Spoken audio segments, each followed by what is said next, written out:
1 João, capítulo 5. Primeira epístola de João, capítulo 5, versículo de número 20.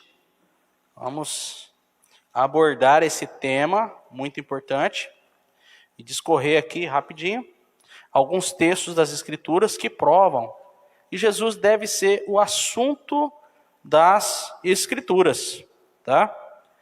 Vamos ver se Davi. Sabemos também que o Filho de Deus veio e nos deu entendimento, para que conheçamos aquele que é o verdadeiro. E nós estamos naquele que é o verdadeiro, em seu Filho Jesus Cristo. Este é o verdadeiro Deus e a vida eterna. Amém? Irmãos, eu tenho falado aqui nos cultos, nas reuniões anteriores, a respeito de alguns perigos. Então eu falei sobre o perigo de extrair mensagens fora do seu contexto, ler a Bíblia fora do seu contexto, você pode cair num grande problema de ordem interpretativa. E hoje eu quero falar sobre o perigo de uma pregação que não é cristocêntrica. Toda pregação, todo ensino precisa ser cristocêntrico, tá? E o que é isso? É que tem Jesus como assunto, e tem Jesus como padrão, tá? A coluna central da mensagem deve ser Jesus, porque a coluna central das Escrituras é Jesus, tá? Então, quando você lê a Bíblia, que é um livro que o protestante, né? Quero dizer aqui isso porque nós que temos uma Bíblia protestante, temos 7 livros a menos que a Bíblia dos católicos, tá? E outra hora eu explico o porquê que é assim, mas na nossa Bíblia nós temos aí 66 livros, tá? E uma quantidade enorme de capítulos, versículos, tá?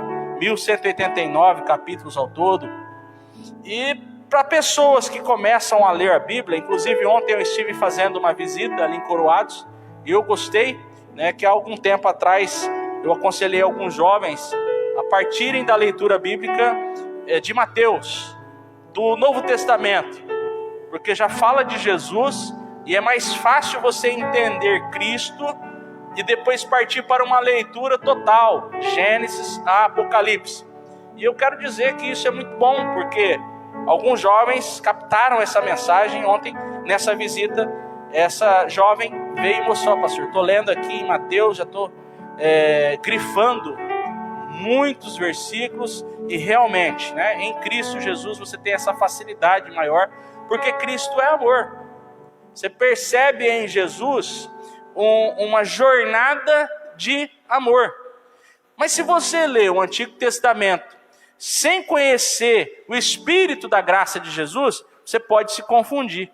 E é o que muita gente faz. Por que se confunde? Porque você vai ver Deus mandando matar. Quando Deus mandou o povo cercar Jericó, rodear a cidade por 7 dias, né? E eles rodearam a cidade, deram 6 voltas, e na última volta deram 7 voltas, né? No último dia deram 7 voltas, então foram 13 voltas ao todo. E quando as muralhas de Jericó ruíram, a ordem era exterminar. Só não exterminaram Raabe, a meretriz, e sua família, que em fé guardaram, né, todos aqueles espiões que foram enviados por Moisés para sondarem a cidade. Então você percebe no Antigo Testamento algumas coisas desse tipo, Deus mandando exterminar, tá? Pessoas que foram pegas em ato de adultério. Havia um texto nas Escrituras que mandava tacar pedras, apedrejarem. Então é um outro tempo, são outras circunstâncias. O homem tinha que se garantir naquilo que tinha entendimento.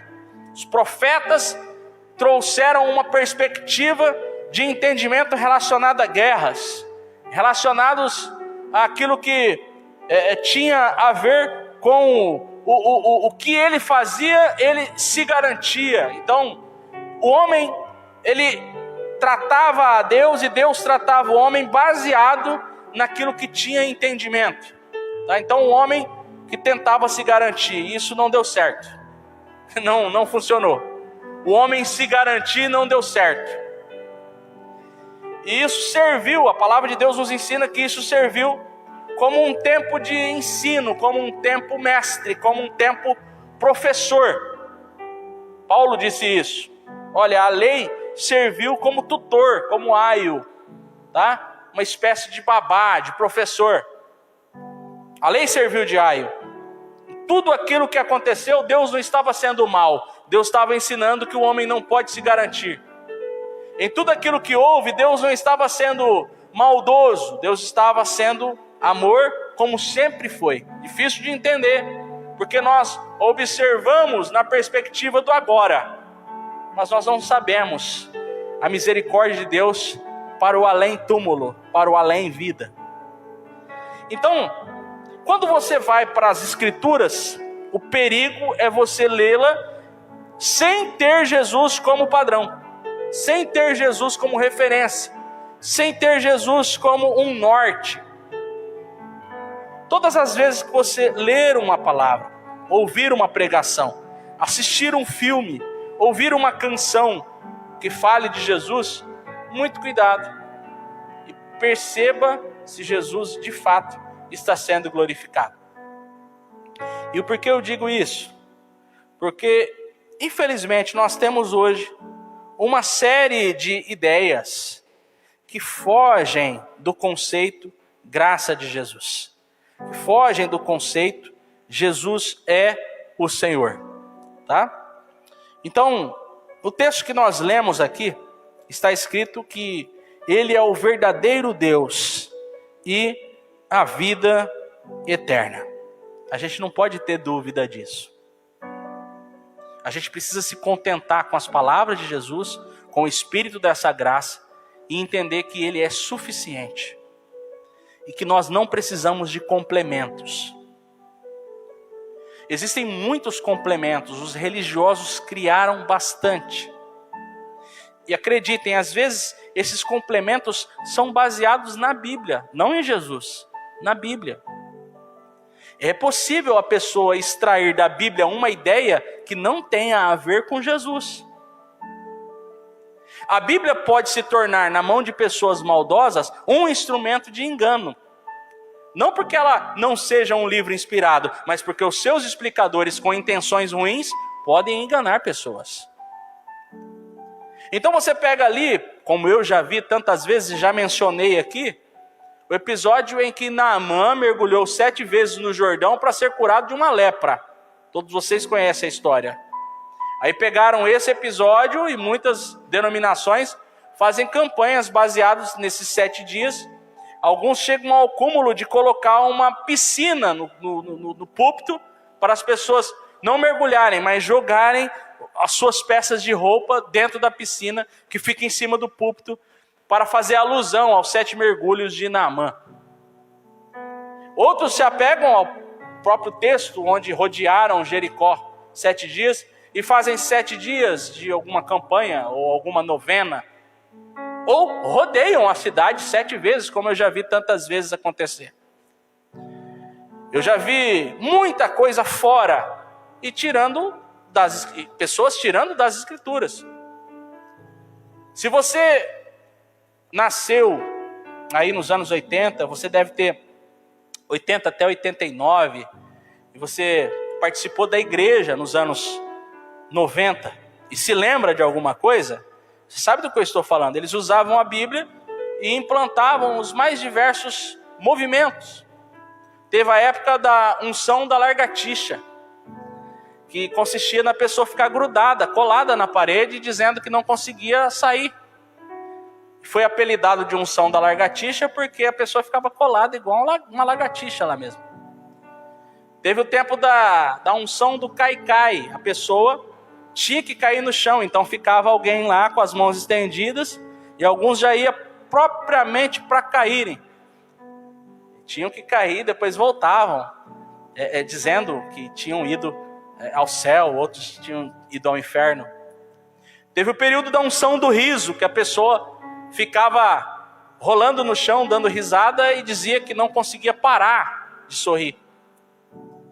Teve o período do dente de ouro, em que as pessoas, após um culto terminar, ficavam umas olhando para dentro da boca das outras para ver se qualquer pessoa tinha recebido um dente de ouro ou de prata. O problema é que muitas pessoas tinham um dente um pouco amarelo e diziam que aquilo era ouro e não era. Os irmãos dão risada, mas quem é dessa época viveu toda essa cena. E eles pegavam um texto das Escrituras e os movimentos estavam fora de Cristo. Jesus não é assim. E mais recente agora teve o período da unção dos animais, em que as pessoas começavam a agir como animais no culto.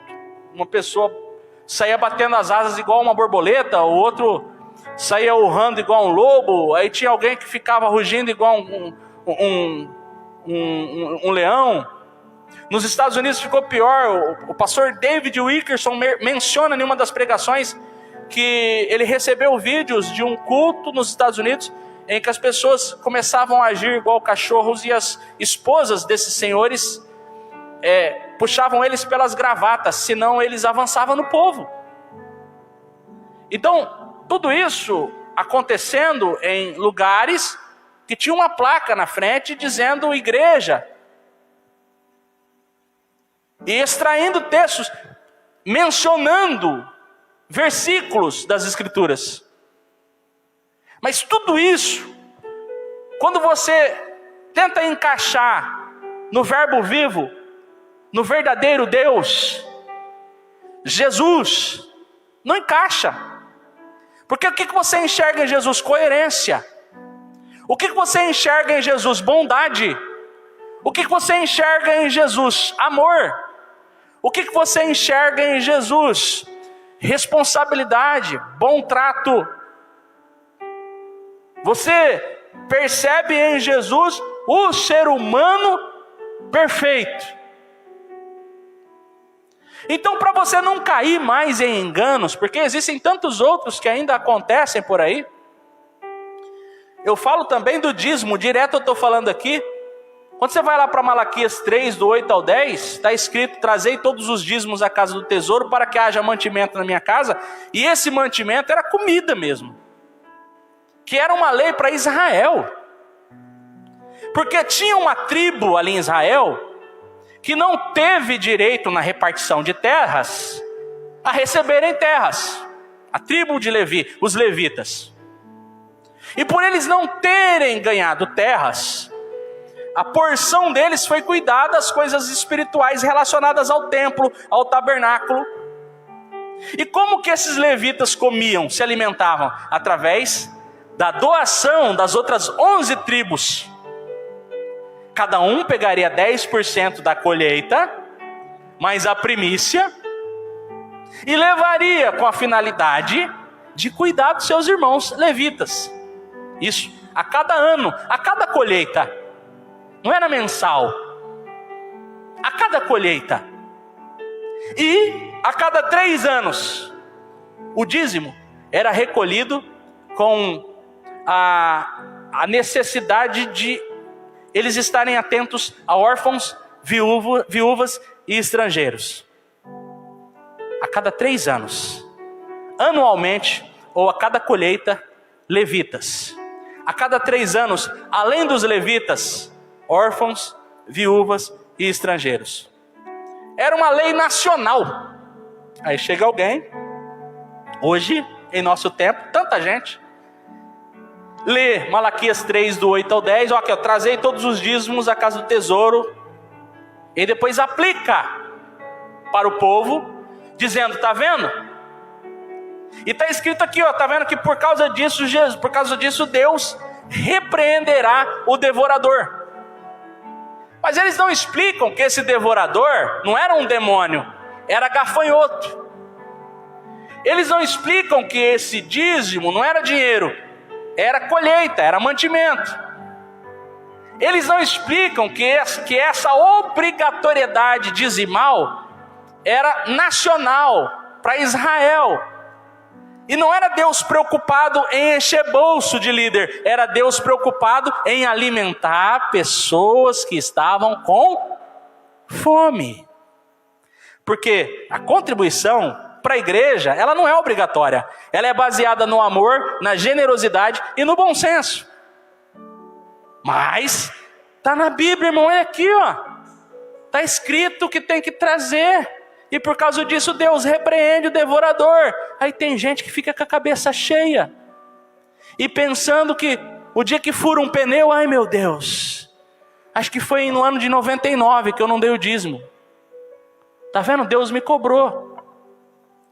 Vai lá, hora que chega no mercado para fazer compra, vê o arroz a R$29. Ô Jesus, tá vendo? Até as coisas estão subindo porque eu falhei no dízimo. Fica com a cabeça cheia. E na onde que está escrito? Na Bíblia. Mas não bate com o Evangelho. Jesus nunca deu a obrigatoriedade com base na troca. Com base na barganha. Ah, mas está escrito lá, está vendo? Aqui em Mateus 23, Jesus está falando do dízimo a respeito da necessidade da continuação e tudo mais. Ou Mateus 23, que o povo gosta de citar. Mas quando você olha para Mateus 23, Jesus está conversando com fariseus que estão arrecadando endro, cominho e hortelã, que eram temperos, em uma época que o templo ainda funcionava. Entenderam?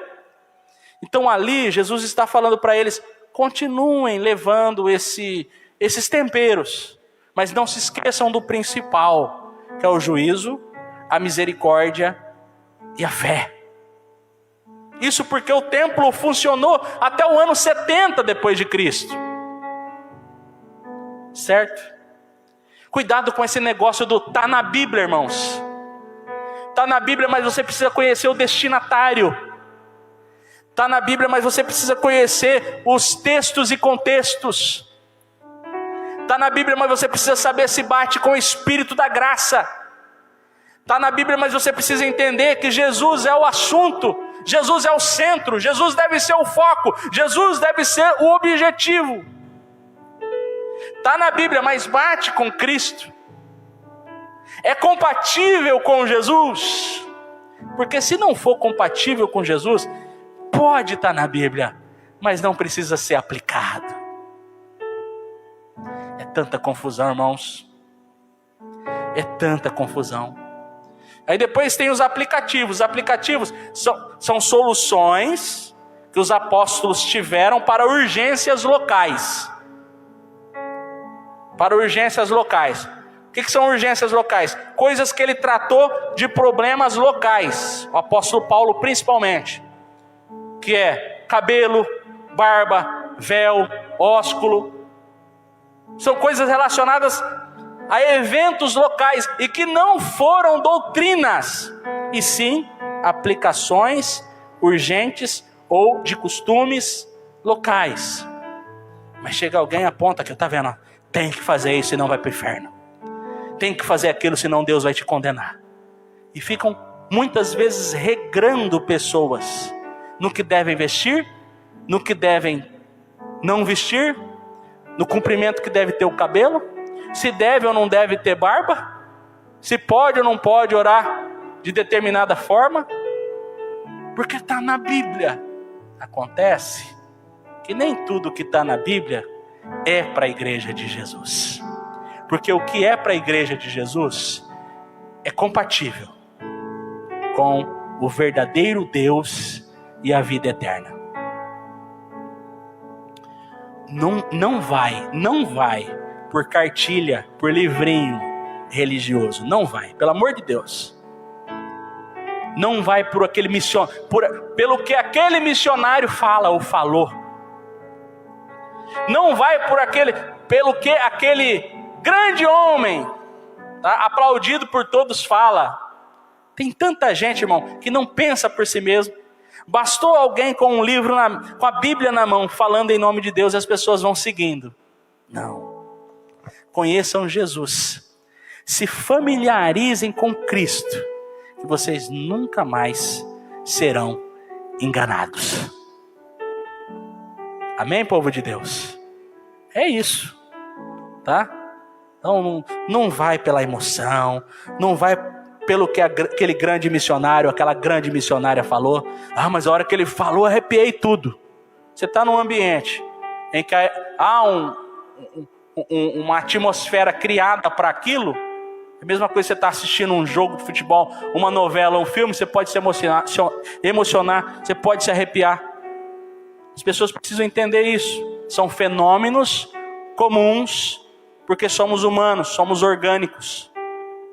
Nunca tome uma decisão baseada na sua emoção, mas sim em Jesus. Amém, povo de Deus? É isso que temos para comentar hoje. Fica de pé para a gente encerrar. Jesus Cristo é o verdadeiro Deus e a vida eterna. Oh, aleluia. Mais uma vez eu quero agradecer a presença de todos. Hoje nós temos mais de 10 pessoas no culto. Aleluia, hein? Que coisa boa. Senhor nosso Deus, nós te louvamos. Bendizemos o teu nome, Senhor Jesus, pela tua grandeza e pela tua misericórdia, pela tua compaixão e pelo teu amor. Nós te agradecemos porque o Senhor tem nos ajudado e que esse entendimento da palavra possa cada dia mais fortalecer a nossa fé, a nossa vida, o nosso ser, que aprendamos de verdade a colocar Jesus, meu Deus, no centro das nossas escolhas, aprendendo sempre com Ele e não se deixando levar, Senhor, por emoções, por homens ou por mulheres, por cartilhas religiosas. Abre o nosso entendimento, Pai. Tem tanta coisa para a gente ensinar, tanta coisa para a gente aprender e tanta coisa para aprendermos juntos. Nós te louvamos, meu Deus, por tudo, em nome de Jesus. Amém. A graça do Senhor Jesus Cristo, o amor de Deus, a comunhão do Espírito Santo seja com todos. E o povo de Deus diz: amém, Jesus. Pode aplaudir. Deus abençoe. E domingo estaremos aqui às 19h30.